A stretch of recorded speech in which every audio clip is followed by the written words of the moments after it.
salaamaaleykum gars yi maa ngi leen di bëgg benn vidéo bu gàtt lay def rek pour bàyyiloo xel Sénégal yi ci nit ki ngeen gis bu yàgg ba léegi mu sañ wax lu nekk sañu def lu nekk ma leen di bàyyiloo xel ne doful jinne jàpp ko déedéet xam na bu baax li muy def te li muy def benn bit la mooy xam na ne lii di ñëw ci kawam lii muy séen ci kanamam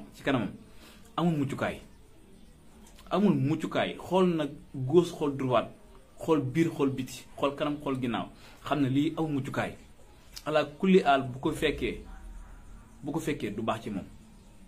muy nag naa fexe ba lii nii di ñëw naa fexe ba xool ku mu ko tayle ndax Sénégal ni lépp lu ma dal rek moom la lépp lu ma dal moom la loolu lay wër mais malheureusement que ñu ngi ko seeq xam ne ko bu baax a baax moo tax ñu ne kon ñun duñ ko may loolu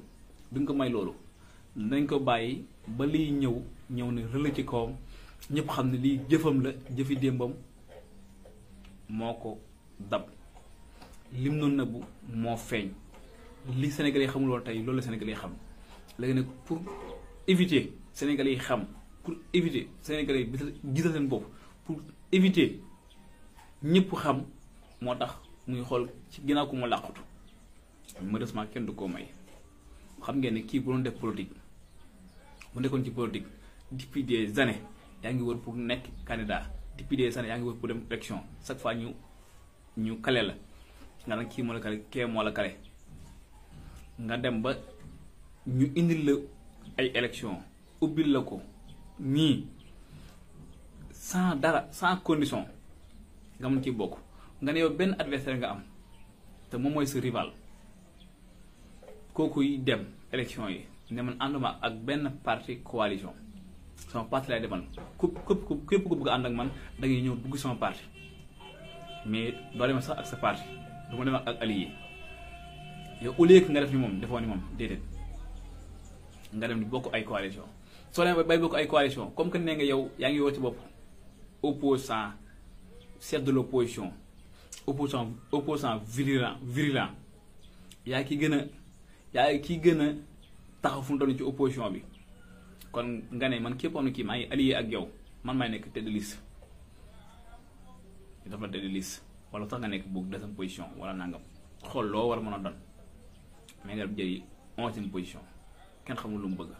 kon Sénégalais yi li ma leen di xamal rek mooy que ni na seen xel dal doful dina jàpp ko sooful reewul mais li nga xam ne gis nga ne mi ngi ñëw te saa yoo xëyee di ngeen di jege si kon loo maa def pour accélérer di ko def pour accélérer noo mën a accélérer mbir di ko accélérer pour que nga am kooku wér mais malheureusement que ñu ngi ko seq xam nañ la duñ la ko may kon Sénégalais yi seen xel dal continuer di ko multiplier 0 te xam ne ku mu wékk ay jafe-jafam lay wër ku mu wékk ay problème lay wër ku mu wékk situation lay wër te malheureusement que kenn du ko may